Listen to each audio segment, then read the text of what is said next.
Alhamdulillah, kita akan coba lanjutkan kajian kita Al-Quran Sunnah Solution fi Rihabul Quran was Sunnah, kajian pekanan kita yang membahas kandungan ayat-ayat Al-Quran dan keterkaitannya dengan hadis-hadis Nabi sallallahu alaihi wasallam, juga kemudian ditambahkan dengan ilmu-ilmu Al-Quran dalam upaya kita memahami isi kandungan Al-Quran dengan benar dan mampu mengamalkannya dalam kehidupan kita.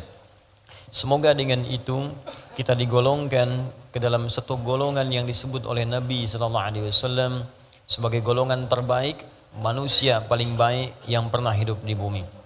Ini pernah disampaikan dalam salah satu hadis yang diriwayatkan oleh Imam Al-Bukhari. Beliau menerima hadis ini dari seorang bernama Hajjaj, Hajjaj bil Minhaj, menerima dari Syu'bah menerima dari Alqamah ibnu Marthad. Alqamah ibnu Marthad menerima dari Sa'ad bin Ubaidah. Sa'ad bin Ubaidah menerima dari Abu Abdurrahman As-Sulami. Abu Abdurrahman As-Sulami menerima dari sahabat Uthman ibn Affan radhiyallahu ta'ala anhu. Uthman ibn Affan radhiyallahu ta'ala anhu menerima langsung dari Rasulullah sallallahu alaihi wasallam. Ini silsilah sanad dia, disampaikan kemudian dari Nabi sallallahu alaihi wasallam, khairukum man ta'allamal Qur'ana wa 'allama. Yang terbaik di antara kalian adalah orang yang bisa belajar kandungan isi Al-Qur'an kemudian dia mampu mengamalkannya. Jadi kalau ada orang baik di muka bumi ini, maka di antara yang paling baik itu adalah orang yang mau belajar Al-Qur'an. Ini mengandung banyak pengertian. Pengertian yang pertama, jika kita belajar Al-Quran dengan benar itu, maka yang didapatkan pertama kali dari Al-Quran itu nilai-nilai kebaikan. Jadi kalau Anda belajar Al-Quran, apalagi datang ke tempat ini setiap pekan, ada yang naik pesawat, naik kereta, naik bis, ya, naik sepeda, naik sendal, ya, dan seterusnya sampai tiba di sini untuk belajar Al-Quran. Tapi pelajaran itu tidak merubah dia menjadi lebih baik. Berarti ada yang salah dengan cara dia belajar. Ada yang keliru dengan cara dia menangkap pengetahuan. Sebab seorang yang belajar Al-Quran itu ciri pertamanya, kata Nabi, langsung Nabi yang sebutkan. Ciri pertamanya, Al-Quran yang ia pelajari akan merubah kepribadiannya, memiliki sifat dan sikap yang baik dalam kehidupan. Jadi kalau antum sudah mengaji di sini, sudah mengaji di sini, pulang dari sini, itu ada perubahan kebaikan. Mata melihat yang baik-baik. Jadi yang tak baik itu sudah nggak bisa dilihat lagi. Karena yang kita kaji itu Al-Quran. Kalau antum mendengar, senang yang baik-baik, yang tak baik itu sudah nggak senang lagi. Kalau antum berjalan, senang berjalan pada yang baik, yang tak baik itu sudah nggak enak lagi kemudian dipijak dan dituju. Kenapa? Karena yang kita pelajari Al-Quran. Kalau bukan Al-Quran, mungkin agak berbeda. Tapi kalau Al-Quran, ukurannya hadis langsung, bahkan nanti firman Allah Subhanahu wa Ta'ala. Di dalam Al-Quran surah ke-35 Fatir, di ayat ke-32, ya paling kiri sebelah atas di mushaf. Allah membagi nanti pelajar Quran itu pada 3 bagian. Ada pelajar yang tidak sukses, ada pelajar menuju sukses, ada pelajar yang sukses. Ya, thumma awrathnal kitaba alladzina istafaina min ibadina. Kemudian kami wariskan isi Al-Quran itu, kandungannya itu kepada hamba-hamba terpilih di antara sekian hamba kami. Masya Allah, jadi kalau antum datang ke sini belajar Al-Quran, antum tuh bukan sekedar datang, Anda dipilih oleh Allah. Betapa banyak orang hidup sekarang di muka bumi. Kenapa Anda yang terpilih ke sini? Kenapa Anda yang datang? Kenapa Anda mau belajar? Investasi waktu, tenaga, ya, juga biaya dan sebagainya. Mau berangkat. Kalau bukan Allah yang gerakan, siapa yang bisa meringankan langkah kita untuk berada di sini? Jadi kalau Allah sudah pilih, Anda kemudian harus yakin dengan pilihan itu. Saya memilih Anda mengerjakan sesuatu, Anda tidak kerjakan dengan baik, bukankah saya kecewa? Allah memilih Anda untuk berubah jadi baik, Andanya nggak jadi baik. Bagaimana kemudian Allah menyikapi itu semua? Jadi kalau Allah sudah pilih Anda untuk berubah menjadi baik, Anda sendiri tidak memilih baik, berarti bukan Allahnya yang salah. Anda sendiri yang menghambat diri sendiri untuk berubah menjadi baik.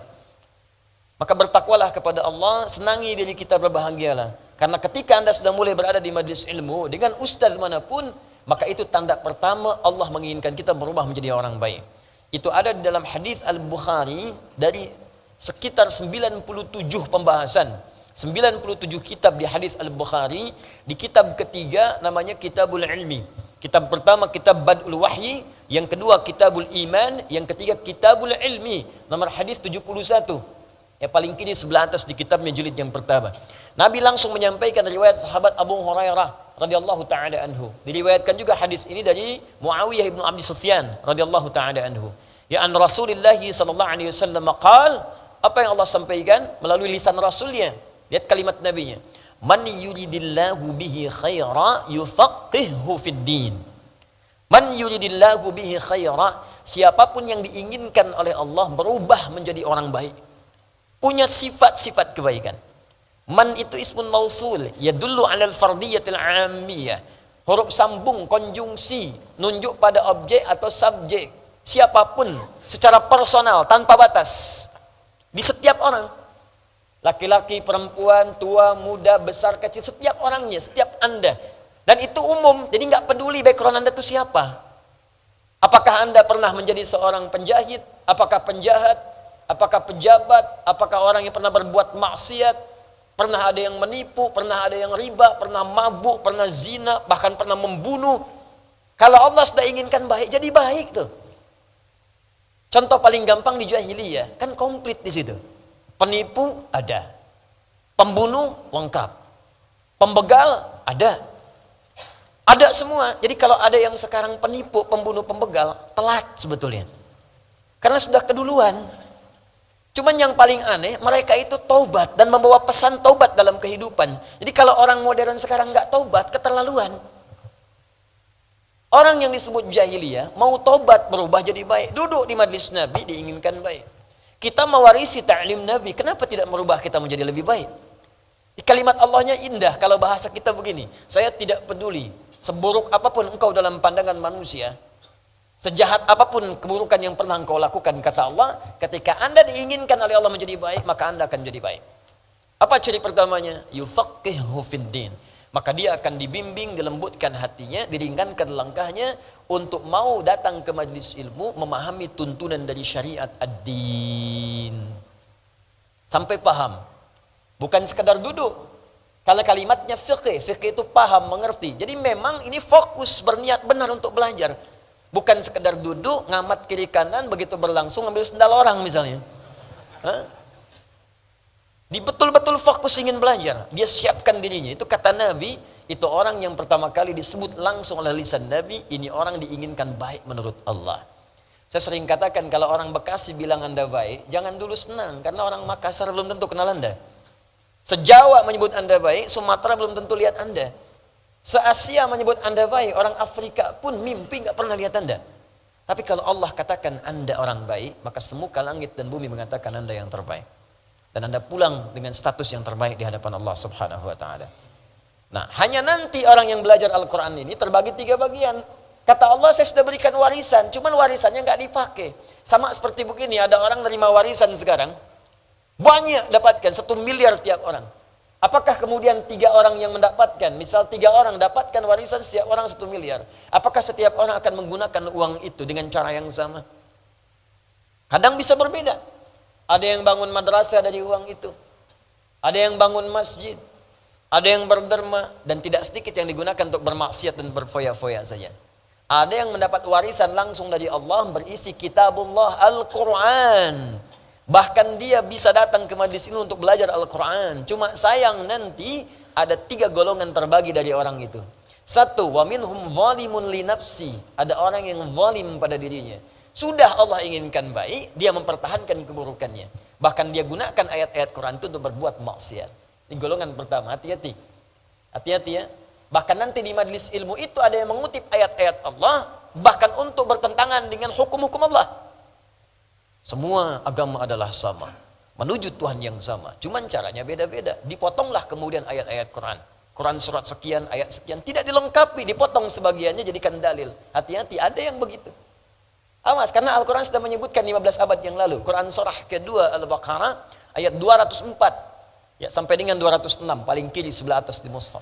Wa minan nasi may yu'jibuka qawluhu fil hayatid dunya wa yushhidullaha ala ma fi qalbi wa huwa aladdul khisam. Di antara sebagian manusia, ada di antara mereka orang-orang yang kalau bicara itu kata-katanya begitu menarik. Retorikanya cantik. Jadi orang ini kalau bicara itu memukau kata-katanya. Punya magis kalau bicara. Menarik sekali, bagus rangkaian katanya. Kadang-kadang memotong ayat-ayat Al-Quran dan mengambil nama Allah. Tapi dia tempatkan di tempat yang tidak benar. Wa huwa aladul khisam. Ini musuh paling bahaya. Paling bahaya. Bahkan nanti ada di antara mereka mengambil ayat, digunakan pada yang tidak tepat. Bahkan nanti ayat itu digunakan untuk mengolok-olok orang Islam sendiri. Ada di Quran surah keempat nanti, ayat 140. Ya, sebelah kiri paling bawah di mushafnya. Wa qad nazzala 'alaika fil kitab an idza sami'tum ayatillahi yukfaru biha wa yustahza'u biha fala taq'udu ma'ahum hatta yakhudhu fi haditsin ghairi innakum idzan mithluhum innallaha jami'ul munafiqina wal kafirina fi jahannam jami'a. Kata Allah, telah tetap ketentuan dalam Al-Quran, Al-Kitab, jika Anda mendapati orang-orang sengaja mengolok-olok menggunakan ayat Al-Quran atau memutarbalikkan isi kandungan Al-Quran. Jadi kalau Allah sudah sampaikan pasti terjadi, itu ada yang demikian. Maka jangan sertai mereka, kata Al-Quran. Jangan sertai, jangan ikuti majlisnya, jangan ditonton acaranya, jangan dibaca bukunya. Indah. Dan Al-Quran tidak mengatakan cela mereka, tidak. Saking indahnya bahasa Al-Quran, gak usah dicela. Mencela sesuatu yang sudah tercela itu buang-buang energi. Itu perbuatan sudah dicela. Ngapain mencela yang sudah tercela? Cukup tinggalkan saja, kata Al-Quran. Lalu kenapa? Kalau ditinggalkan, nanti dia merasa ada yang salah dalam dirinya. Supaya dia balik lagi. Hatta yakhudhu fi haditsin ghairi. Sampai dia balik lagi. Kalau sudah balik, rangkul lagi. Itu indah ya. Celaan tidak ada. Makian tidak ada. Ya, hal-hal buruk tidak ada. Hoax tidak usah dibuat. Tinggalkan aja. Nanti dia sadar, oh ada yang salah dengan saya. Indah sekali merangkulnya. Balik lagi, baru kita rangkul. Tapi kalau Anda ikuti, innakum idzam mithluhum. Lama-lama Anda seperti itu nanti. Statusnya muslim, tapi sholat tidak. Puasa tidak. Azan tertukar, di masjid gak ada yang azan, tempat ibadah lain azan. Masjid kosong, gak ada sholat, tempat ibadah lain, ikutan sholat. Bahkan yang paling aneh, masjid banyak kok sholatnya di tempat ibadah lain. Nanti ada yang salah di situ. Nah, jadi teman-teman sekalian, coba kita nilai ya. Ini sampai dengan malam ini, di pertemuan saat ini, apakah kajian kita sudah merubah diri kita menjadi lebih baik dalam pandangan Allah? Wa minhum muqtasid. Ada orang yang sedang berubah nih, hijrah, tengah-tengah. Ya, maksiat tidak, tapi berbuat baik pun bagi yang lain belum. Baru paket hemat untuk pribadinya. Ya, di kalau baca Quran, mojok-mojok dekat tiang, ulang. Bah, silahkan Ustadz jadi imam. Saya belum Ustadz. Masih mengulang dulu, malu nanti. Padahal sudah hafid 30 juz. Itu paket hemat itu, muqtasid. Ya, ada yang dekat mimbar, bolak-balik. Masya Allah, khusyuk bacanya. Pak silahkan jadi imam. Ah belum, saya masih belajar. Emang Bapak mengulang surat apa tadi? Al-Ikhlas. Tapi dekat mimbar. Itu muqtasid, berubah dia. Bagus daripada tidak sama sekali. Sebelumnya rajin lihat berita, sekarang dia mulai baca Al-Quran. Sebelumnya keluar nggak bawa apa-apa, sekarang naik busway pun bawa mushaf, naik kereta bawa mushaf, bawa aplikasi, baca Quran. Ada perubahan di situ. Masuk paket hijrah, paket pertengahan. Nanti kalau sudah bagus itu, wa minhum sabiqum bil khairati biiznillah. Ada orang ketika mendapatkan Al-Quran itu merubah dirinya menjadi lebih baik karena Allah Subhanahu wa Ta'ala. Maka Anda akan merasakan kalau menatap dia sudah nggak suka dengan yang nggak baik lagi. Kalau lihat tayangan nggak bagus nih, palingkan. Mendengar sudah nggak enak dengan topik-topik yang maksiat. Begitu dia dengar nggak bagus nih, palingkan. Ah itulah yang berhasil itu. Itu yang paling bagus. Jadi kalau Anda ikut ta'lim Al-Quran seperti itu, sampai di situ, maka berbahagialah. Artinya kita sudah masuk dalam wilayah yang dicintai oleh Allah Subhanahu wa Ta'ala. Tinggal dipertahankan sampai wafat menghadap Allah. Dan itu yang tidak